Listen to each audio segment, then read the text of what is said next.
जय माता की। आप सभी का हमारे YouTube चैनल जय माता की एक प्रार्थना में हार्दिक अभिनंदन है। आज हम रामायण के अध्यायों की कड़ी में आज हम जानेंगे दूसरा अध्याय। पहले अध्याय में हमने जाना कि किस प्रकार से महाराजा दशरथ के 4 पुत्र हुए और उन्होंने किस प्रकार से अपनी शिक्षा को प्राप्त किया। अब हम इससे आगे की कथा को सुनते हैं। कथा को शुरू करने से पहले यदि आप हमारे चैनल पर अभी नए आए हैं तो कृपा करके चैनल को सब्सक्राइब कर लीजिए और घंटी जैसे दिखने वाले बटन को भी दबा लीजिए ताकि आने वाली नई वीडियो की नोटिफिकेशन आपको सबसे पहले और आसानी से मिल सके। तो शुरू करते हैं आज का अध्याय। बोल सियापत रामचंद्र की जय। जय जय श्री राम। एक दिन महाराजा दशरथ दरबार में सिंहासन पर थे। उनके चारों ओर मंत्रीगण और सभागण बैठे हुए थे। महाराजा दशरथ ने राजगुरु वशिष्ठ जी से कहा कि हे गुरुदेव, राजकुमार अब बड़े हो गए हैं, अब मेरा समय पूरा हो चला है। बस यही इच्छा है कि राजकुमारों का विवाह समारोह भी देख लूं। आपका क्या विचार है? तो इस पर गुरु वशिष्ठ जी कहते हैं कि राजन, मेरी भी यही सहमति है। गुरुदेव ने उत्तर दिया। तो फिर देर किस बात की, जल्दी ही राजकुमारों के लिए सर्वगुण संपन्न कन्याओं की खोज कराइए। ऐसा महाराजा दशरथ ने अपने गुरुदेव वशिष्ठ जी से कहा। राजकुमारों के विवाह के बारे में विचार विमर्श चल ही रहा था कि तभी द्वारपाल ने दरबार में प्रवेश किया एवं सिर झुका करके राजा दशरथ से निवेदन किया कि महाराज, महामुनि विश्वामित्र जी आपसे मिलने के लिए आए हैं और वे द्वार पर आपकी प्रतीक्षा में खड़े हैं। विश्वामित्र राजा दशरथ सहित सभी चौंक पड़े। भला ऋषि विश्वामित्र को कौन नहीं जानता था। दशरथ तत्काल अपने आसन से उठे और स्वयं द्वार पर जाकर महर्षि विश्वामित्र का विधि पूर्वक स्वागत किया। विश्वामित्र महर्षि का पद प्राप्त करने से पहले क्षत्रिय नरेश थे। तब उनका नाम था राजा कौशिक। ये विश्वामित्र जी से संबंधित एक छोटी सी कथा है जो हम आपको यहाँ पर सुना रहे हैं। रामायण में इसका वर्णन मिलता है और ये रामायण का हम आपको हिंदी में अनुवाद सुना रहे हैं। महर्षि विश्वामित्र जी महर्षि का पद प्राप्त करने से पहले एक क्षत्रिय नरेश हुआ करते थे। तब उनका नाम था राजा कौशिक। उन्होंने महर्षि बनने के लिए घनघोर तपस्या और कठिन साधना की थी, लेकिन उन्होंने महर्षि बनने की ही क्यों ठानी, इसकी भी एक दिलचस्प कथा है। वर्षों पहले की बात है कि राजा कौशिक अपने सैनिकों के साथ कहीं पर जा रहे थे। राह में पड़ा यानी रास्ते में वशिष्ठ ऋषि का आश्रम पड़ा। वशिष्ठ ऋषि ने राजा की सवारी देखी तो उनका यथा योग्य स्वागत किया और बोले कि महाराज, आपने आने से हमारे आश्रम की रौनक बढ़ गई है। उन्होंने कहा कि आपके आने से हमारे आश्रम की रौनक बढ़ गई है, कृपया मेरा निमंत्रण स्वीकार कीजिए और अपनी सेना तथा अन्य परिवारजनों के साथ हमारे यहाँ पर खाना खाइए। आपको मेरे यहाँ कोई भी असुविधा नहीं होगी। इस पर राजा कौशिक, जो आज महर्षि वशिष्ठ हैं, राजा कौशिक ऋषि वशिष्ठ के वचनों को सुनकर अति प्रसन्न हुए, पर वे नहीं जानते थे कि ऋषि वशिष्ठ उनकी सेना आदि के लिए कोई कष्ट उठाए। बेचारे आश्रमवासी भला राजा की विशाल सेना आदि के आतिथ्य सत्कार का कैसे उचित प्रबंध कर सकेंगे। सो राजा कौशिक ने कहा कि मुनिवर, आप व्यर्थ ही परेशान न हो, मैं तो आपके आदर सत्कार से परम संतुष्ट हूँ। परंतु ऋषि वशिष्ठ कहाँ सहज ही उनको छोड़ने वाले थे। तो वो बोले कि नहीं राजन, आप हमारे आश्रम में यहाँ तक आए हैं और बिना प्रसाद ग्रहण किए ही चले जाएं, ऐसा नहीं हो सकता। आपको तो मेरा निमंत्रण स्वीकार करना ही पड़ेगा। अंततः राजा कौशिक को कहना ही पड़ा कि मुनीश्वर, आप व्यर्थ ही हठ कर रहे हैं। मेरे साथ ढेर सारे लोग हैं, भला आप सबके खाने पीने का प्रबंध कैसे कर पाएंगे? आप आश्रमवासी हैं, अपना ही गुजारा मुश्किल से करते हैं। इतनी जल्दी हमारे खाने पीने की व्यवस्था कर पाना आपके लिए संभव नहीं है। मैं तो कहता हूँ कि आप हमें जाने दें। ऋषि वशिष्ठ के अधरों पर मुस्कुराहट आ गई और वो बोले कि राजन, आप मेरी परेशानी की चिंता मत कीजिए, बस हमारा निमंत्रण स्वीकार कर लीजिए, फिर देखिए पल भर में आप सब लोगों के लिए खाने पीने की व्यवस्था कैसे हो जाती है। तो इस पर राजा कौशिक ने कहा कि ठीक है, आपकी जैसी मर्जी। ऋषि वशिष्ठ ने अपनी प्रिय गाय सबला को पुकारा और बड़े ही प्यार के साथ उसे सहलाकर बोले कि बेटी देखो, आज हमारे आश्रम में राजा कौशिक पधारे हैं, उनका उचित आतिथ्य सत्कार करो।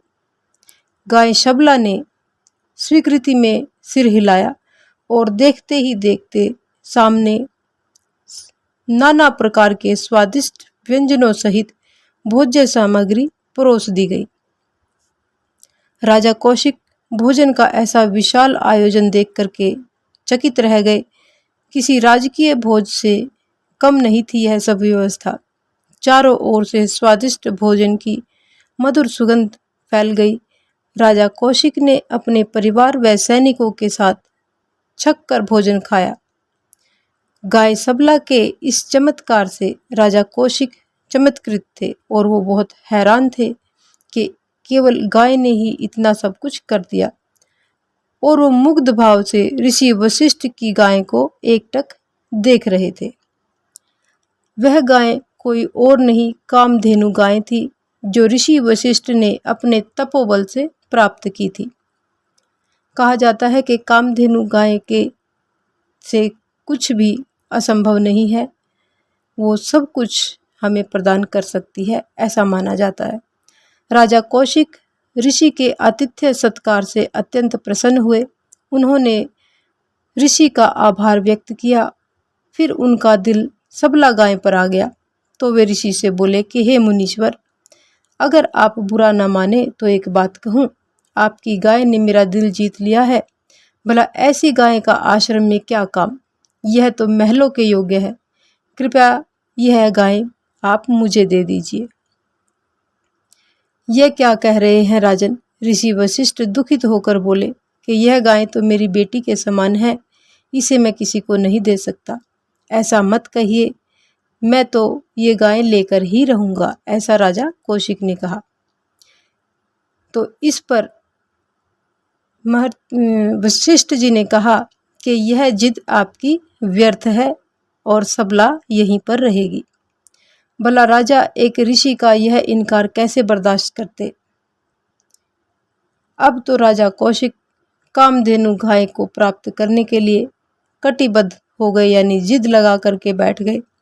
उन्होंने ऋषि वशिष्ठ को कामधेनु के बदले ढेर सारा धन धान्य देने का लालच दिया, मगर ऋषि ने राजा की एक भी नहीं सुनी। उन्होंने जो एक बार ना किया तो उसी पर अंत तक वो अटल रहे और बोले कि जिसके पास कामधेनु है, भला उसे और किसी वस्तु का कैसा प्रलोभन। तो यह बात है। राजा कौशिक क्रोध में बोले कि देखता हूं मुझे कामधेनु गाय ले जाने से कौन रोकता है। इतना कहकर राजा कौशिक ने अपने सैनिकों को आदेश दिया कि इस गाय को महलों में ले चलो। आज्ञा पाते ही राजा के सैनिक आगे बढ़ गए। इस पर ऋषि वशिष्ठ अपनी जगह पर चुपचाप बैठे थे, दुखी और लाचार। सबला समझ गई कि इस पर संकट आ पड़ा है। ऋषि वशिष्ठ की लालची नजरों ने उसे और भी निराश कर दिया। उसकी आंखों से आंसू भर आए थे। उसे दुख बहुत था और दुख इस बात का था कि आखिर ऋषि वशिष्ठ उसे बचाने का उपाय क्यों नहीं कर रहे हैं, क्यों राजा को उसे ले जाने दे रहे हैं। राजा की सेना ने सबला को पकड़ लिया और अपने साथ ले जाने लगे, जबरदस्ती जो है उसको गाय को अपने साथ ले जाने लगे।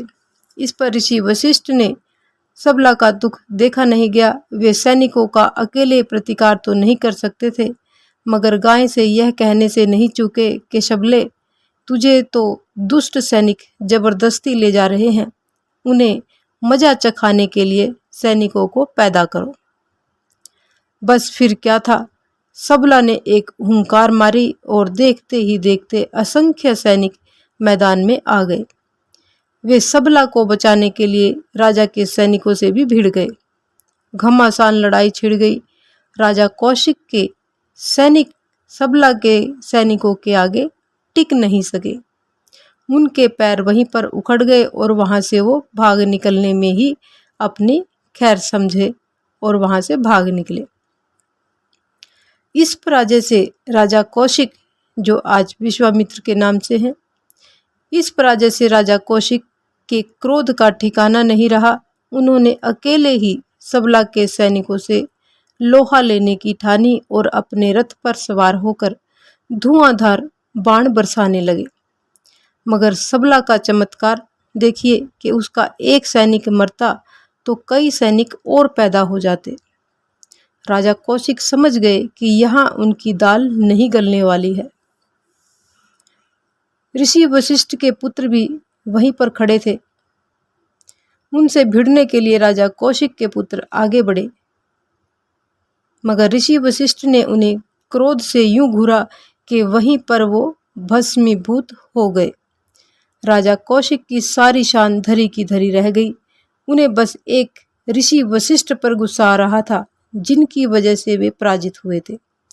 वे किसी भी तरह से ऋषि से अपनी हार का बदला लेना चाहते थे। राजा के रूप में ना सही, उन्हीं की तरह ऋषि बनकर ही सही। सो उन्होंने उसी वक्त अपना राजपाट अपने एक पुत्र के हवाले कर दिया और खुद हिमालय पर्वत की ओर रुख किया।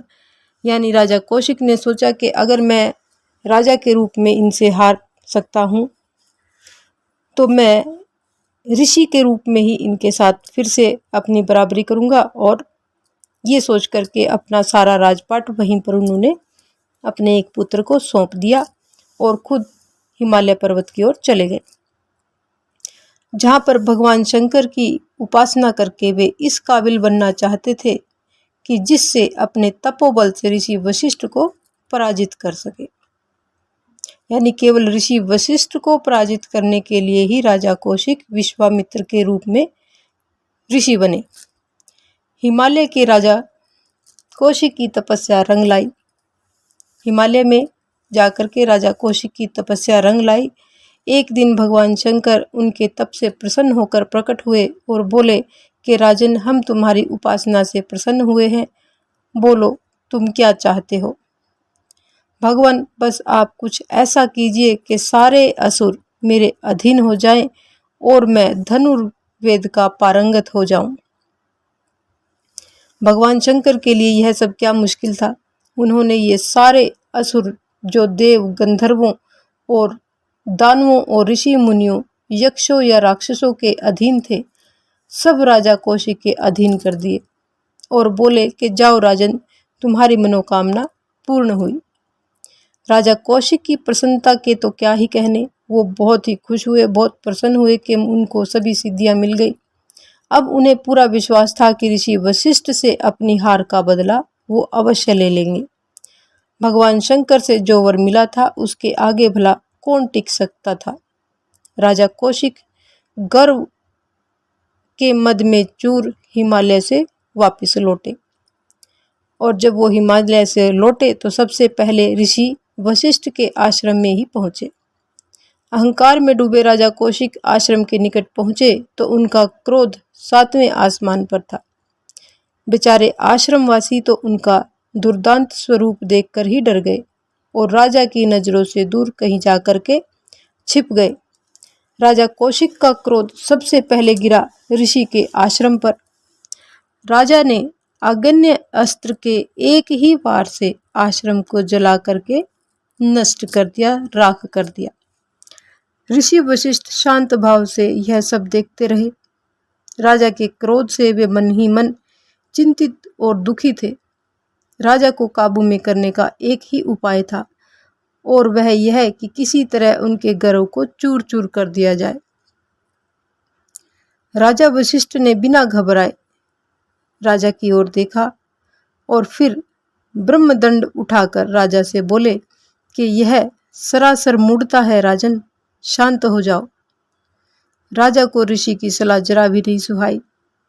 उन्हें तो भगवान शंकर से सिद्धि मिल चुकी थी, सो उन्हें डर किस बात का। और इस घमंड में वो चूर थे। गुस्से से गरज करके ऋषि को बोले कि सामने काल देखकर शांति की दुहाई देते हो, ठहरो, तुम्हें अभी अपनी करनी का मजा चखाता हूँ। इसी के साथ ही राजा ने ऋषि पर भी आग्नेय अस्त्र का वार कर दिया। ऋषि वशिष्ठ ने राजा का वार ब्रह्मदंड पर रोक लिया और राजा का वार खाली चला गया। इस पर ऋषि बोले कि मैं तुम्हारा मुकाबला करने को तैयार हूँ, चलाओ अपने वार। अपना वार यूं व्यर्थ जाते देखकर राजा को क्रोध और भी अधिक भड़क उठा। अब तो राजा के पास जितने भी अस्त्र थे एक एक करके उन्होंने ऋषि वशिष्ठ पर छोड़ दिए, परंतु ऋषि के ब्रह्मदंड के सामने उनके सभी वार निरर्थक सिद्ध हुए। ऐसा तो राजा ने कभी सोचा भी नहीं था। निराशा के मारे राजा का विवेक भी जाता रहा और कोई भी उपाय न पाकर राजा ने ऋषि पर ब्रह्मास्त्र को छोड़ दिया। ब्रह्मास्त्र के आगे तो बड़े बड़े देवताओं के देवता भी झुक जाते हैं। सो देवों और ऋषियों का डर से बुरा हाल हो गया और अब न जाने बेचारे ऋषि वशिष्ठ का क्या हाल होगा। लेकिन धन्य हो ब्रह्मदंड का। ब्रह्मदंड ने की महिमा ऐसी है कि उसने ब्रह्मशास्त्र के वार को भी व्यर्थ कर दिया। ब्रह्मदंड की अग्नि से ब्रह्मास्त्र जल करके राख हो गया। राजा कौशिक के समस्त हौसले पस्त हो गए और वे हैरान थे कि उनके एक भी वार से ऋषि का बाल भी बांका नहीं किया जा रहा था। उनका सारा घमंड देखते देखते ही पानी पानी हो गया। चेहरा झुक गया और वे हताश होकर के बोले कि हे ऋषि, मैं अपनी पराजय स्वीकार करता हूँ। कमाल है कि एक क्षत्रिय राजा आज एक ऋषि से हार गया। भगवान शंकर का वार पाकर भी मैं आपसे जीत नहीं सका। अब तो ऋषि वशिष्ठ को हराने का एक ही रास्ता है कि मैं भी वशिष्ठ की तरह ब्रह्म ऋषि बनूंगा ताकि वशिष्ठ को हरा सकूं। राजा दोबारा से तपस्या के लिए चल पड़े। उन्होंने एकांत में जाकर ब्रह्मा जी की स्तुति की। मन में लगन तो थी, सो अनेक वर्षों तक तपस्या में लीन रहे। अंततः ब्रह्मा को राजा की तपस्या के सामने झुकना पड़ा। एक दिन प्रकट होकर के बोले कि हे राजन, उठो, मैं तुम्हारे तप से बहुत प्रसन्न हूँ। आज से तुम राजऋषि हुए। राजऋषि, लेकिन राजा कौशिक तो ब्रह्म ऋषि बनने के लिए यह तपस्या कर रहे थे। राजा कुछ सोचते हुए बोले कि तब तक ब्रह्म वरदान देकर गायब हो चुके थे। यानी राजऋषि की उपाधि तो ब्रह्मा जी देकर उनको चले गए और वो हैरान थे राजा। लेकिन जब तक वो कुछ बोल पाते, ब्रह्मा जी वहां से अंतर्ध्यान हो चुके थे। अब राजऋषि ही सही, राजा कौशिक ने तब तय किया कि ब्रह्म ऋषि बनने के लिए तो अधिक घनघोर तप करने होंगे। राजा कौशिक ने तय तो जरूर किया, मगर थे तो वो क्षत्रिय वंश के, सो जरा जरा सी बात पर उन्हें क्रोध आ जाता था। इसका नतीजा यह होता था कि उनकी सारी तप शक्ति नष्ट हो जाती थी। ब्रह्म ऋषि बनने से पहले ही उनके गुस्से में एक ऐसा कांड हो गया कि उनकी अब तक की सारी सिद्धि जो भी उन्होंने भगवान शिव से, ब्रह्मा से प्राप्त की थी, वो सभी की सभी सिद्धियां उनकी जाती रही, क्योंकि उनको गुस्सा आ जाता था। तो इसीलिए कहते हैं कि अहंकार और गुस्सा व्यक्ति के विनाश का कारण होता है। तो आगे क्या होता है ये देखते हैं। यह तब हुआ, यानी जब उनकी सारी सिद्धियां चली गई तो तब क्या हुआ कि जब वे राजा त्रिशंकु की मदद करना चाहते थे, उस समय पर यह घटना हुई। राजा त्रिशंकु की मदद करना चाहते थे। राजा त्रिशंकु सदेह यानी अपने शरीर के साथ ही स्वर्ग में जाना चाहते थे और ऋषि वशिष्ठ ने उन्हें ऐसा करने से मना कर दिया था। परंतु राजा त्रिशंकु कहाँ मानने वाले थे। उनकी मदद करने के लिए आए तब भी राजा कौशिक ही। उन्होंने तो गुस्से में आकर एक नई दुनिया और नया ग्रह मंडल ही रच डाला और उन्होंने नया ग्रह मंडल रचने की ठान ली और अपनी सिद्धि से गगन में अनेक तारे भी स्थापित कर दिए। यह तो देवों ने उन्हें मना लिया और उन्होंने नई दुनिया की सृष्टि का कार्य बीच में ही छोड़ दिया। यानी राजा ने त्रिशंकु की सहायता करने के लिए एक नया ग्रह मंडल रचा लिया और तारे भी उन्होंने स्थापित कर दिए थे, लेकिन बीच में ही देवताओं ने उनको रोक दिया और इसलिए दूसरी सृष्टि का कार्य बीच में अधूरा रह गया, वरना उन्हें रोकना सहज नहीं था। हाँ, क्रोध के कारण उन्हें बार बार अपनी तप शक्ति के साथ जरूर हाथ धोना पड़ा। राजा पुनः तप सिद्धि प्राप्ति करने के लिए पुष्कर जी तीर्थ पहुंचे और मन लगाकर तपस्या में लीन हो गए। पुष्कर जी तीर्थ राजस्थान में स्थित है और जो ब्रह्मा जी के लिए प्रसिद्ध है कि ब्रह्म मंदिर है ये। अनेक कठिनाइयों के बाद उन्होंने ब्रह्मा जी से पूर्ण ऋषि का पद प्राप्त कर लिया, पर वे तो वशिष्ठ की भांति शक्तिशाली ऋषि बनना चाहते थे, सो अपना कठोर तप जारी रखा। देवता उनकी घनघोर तपस्या से घबरा गए। उन्हें अपने व्रत से डिगाने के लिए स्वर्गलोक से मेनका नाम की एक अप्सरा उन्होंने भेजी। उसके मोह में वे फंस गए और अनेक वर्ष तपस्या से विरक्त रहे। फिर जब उन्हें होश आया तो मेनका को प्रताड़ित करके वहां से भगा दिया। हाँ, इस बात का ध्यान जरूर रखा कि मेनका पर वो कभी क्रोधित नहीं हुए, लेकिन भोग विलास में फंस जाने के कारण उनकी सारी सिद्धियां एक बार में ही फिर से जाती रही। अब राजा ने हिमालय की राह पकड़ी और वहां जाकर 1000 वर्ष तक काम क्रोध आदि को वश में करके तपस्या में लीन हो गए। इस बार उनकी तपस्या भंग करने के लिए देवलोक से रंभा एक दूसरी अप्सरा को भेजा गया। रंभा के प्रसंग में यह हुआ कि राजा का मन चंचल तो हो ही गया, मगर उन्होंने तत्काल ही अपनी इंद्रियों को वश में कर लिया। हाँ, क्रोध पर काबू वो नहीं कर सके, यानी इंद्रियों पर उन्होंने अपना नियंत्रण कर लिया, लेकिन अपने क्रोध पर वो नियंत्रण नहीं कर सके और उन्होंने क्रोध में आकर के रंभा को शाप दे दिया कि जा तुम पत्थर की बन जाओ।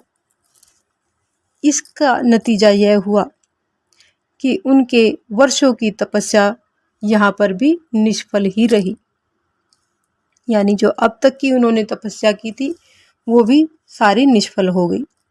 मगर राजा कौशिक ने ठान लिया था कि उससे वे जरा भी टस से मस नहीं हुए। उन्होंने पुनः यानी फिर से 1000 वर्षों तक की तपस्या की। तपस्या का यह हाल था कि उनका सारा शरीर जड़ हो गया था, सिर्फ सांस की गति जारी थी। अब तो देवताओं को भी राजा कौशिक की तपस्या का लोहा मानना पड़ा और एक दिन स्वयंभू ब्रह्मा जी ने स्वयं प्रकट होके राजा कौशिक को ब्रह्म ऋषि का पद प्रदान कर दिया।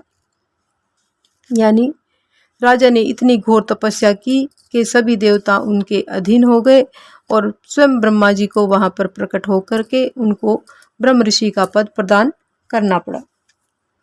राजा की तपस्या पूरी हुई, मगर क्या ऋषि वशिष्ठ उन्हें सहज ही ब्रह्म ऋषि मान लेंगे? राजा बोले कि अब तक ऋषि वशिष्ठ भी मुझे ब्रह्म ऋषि न स्वीकार लें, तब तक मैं स्वयं को ब्रह्म ऋषि नहीं मान सकता। यानी उन्होंने ये सोचा कि राजा जब तक भी ऋषि वशिष्ठ जब तक मुझे ब्रह्म ऋषि स्वीकार नहीं कर लेंगे, भले ही उनको ब्रह्म ऋषि का पद मिल गया हो, लेकिन वो अपने आप को ब्रह्म ऋषि स्वीकार नहीं करेंगे।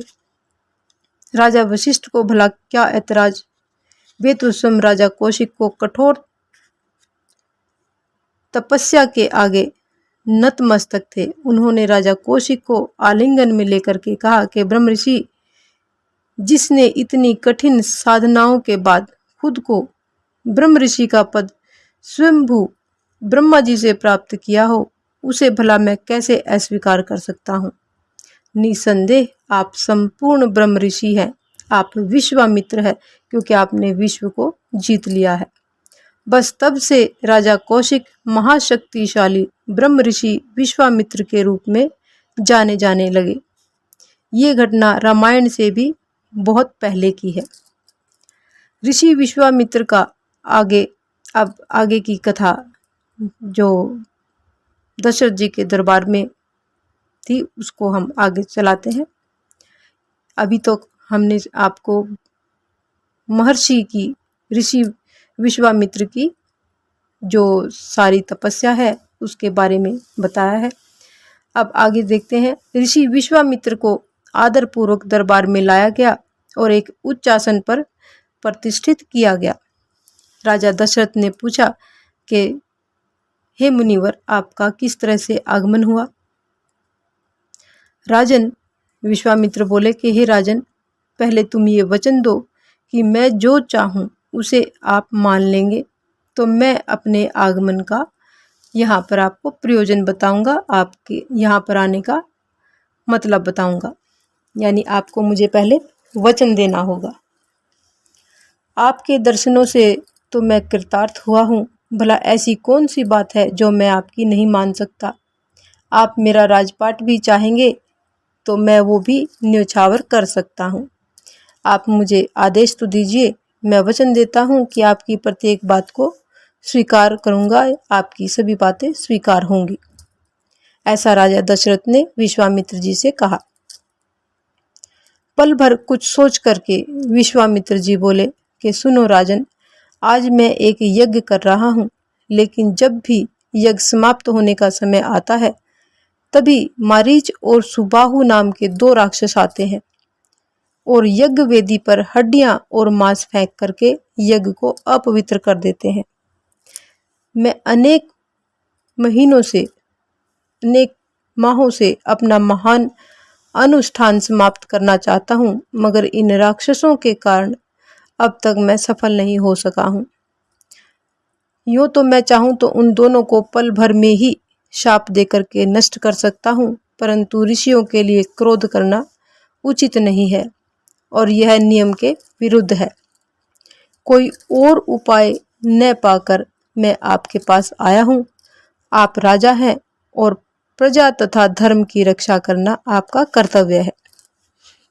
सुना है कि आपके पुत्र राम समर्थ हैं, वह चाहें तो मुझे इस संकट से उबार सकते हैं। कृपया राजकुमार राम को मुझे प्रदान कीजिए, उसे मैं अपने साथ ले जाऊंगा। इस पर राजा दशरथ का हृदय कांप उठा।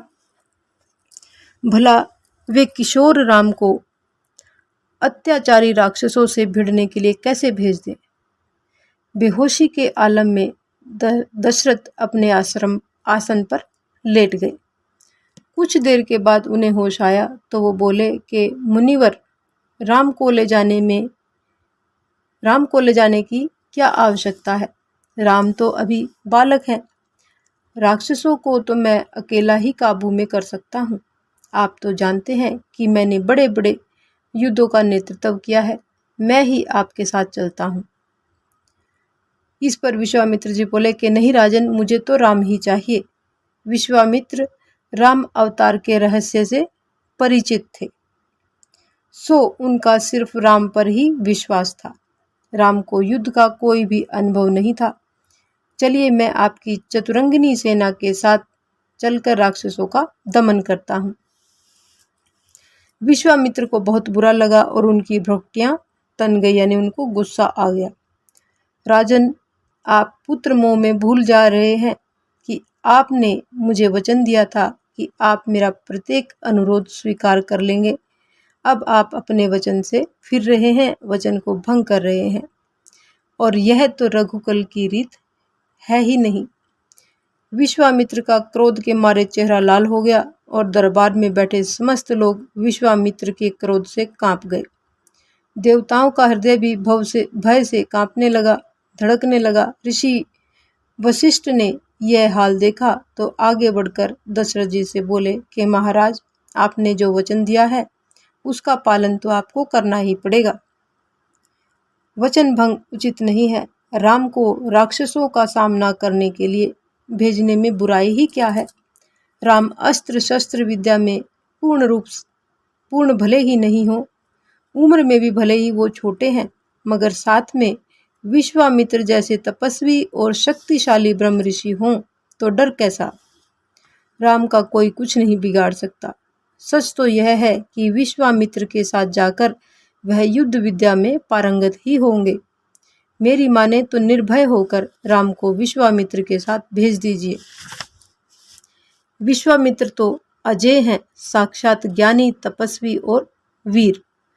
दशरथ का विवेक जागृत हुआ। उन्होंने रघुवंशी नरेशोचित आचरण का सहारा लिया और बोले कि ठीक है, मैं राम और लक्ष्मण को ऋषि विश्वामित्र के साथ भेजने को सहमत हूँ। उन्होंने राम और लक्ष्मण को बुलाया और विश्वामित्र के साथ जाने का आदेश दिया। राम और लक्ष्मण ने पिता से आशीर्वाद प्राप्त किया और विश्वामित्र के साथ चल दिए। विश्वामित्र राम और लक्ष्मण को लेकर दरबार से निकले। उस समय वातावरण बड़ा ही सुहाना था। चारों ओर मद शीतल सुगंधित हवा बह रही थी। राजमहल के परकोटों से शंख और मंगल ध्वनियों के स्वर गूंज रहे थे। मार्ग में विश्वामित्र आगे आगे चल रहे थे और उनका अनुसरण करते हुए चल रहे थे भगवान श्री राम और लक्ष्मण। उनके कंधों पर धनुष रखे हुए थे और कमर में तलवारें लटकी हुई थी। किशोर योद्धाओं की यह शोभा तो देखने लायक थी। चलते चलते रात को वे सरयू नदी के दक्षिणी तट पर पहुंचे, जहां राजकुमारों ने नहा धोकर अपनी थकावट को दूर किया और विश्वामित्र ने उन्हें बला और अति बला नामक की विद्याएं सिखाई, जो समस्त विद्याओं की माँ है। इन विद्याओं को जानकर मानव मात्र यशस्वी हो जाता है और समस्त कष्टों को हंसते हंसते झेल लेता है। रात को उन लोगों ने वहीं पर विश्राम किया और तृणशैया पर सो गए, यानी घास फूस की जो बनाई होती है उस पर वो सो गए। तो इस प्रकार से आज का हमारा ये रामायण का दूसरा अध्याय यहीं पर संपन्न होता है। अगले अध्याय में हम अगली वीडियो में मिलेंगे। अगर आपको हमारी ये कथा अच्छी लगे तो एक लाइक का बटन अवश्य दबाएं और चैनल पर नए आए हैं तो चैनल को सब्सक्राइब ज़रूर कर लीजिए, ताकि जो भी नई वीडियो आए आपको उसकी नोटिफिकेशन सबसे पहले मिल सके। तो मिलते हैं रामायण के अगले अध्याय में। तब तक के लिए जय माता की, जय श्री राम।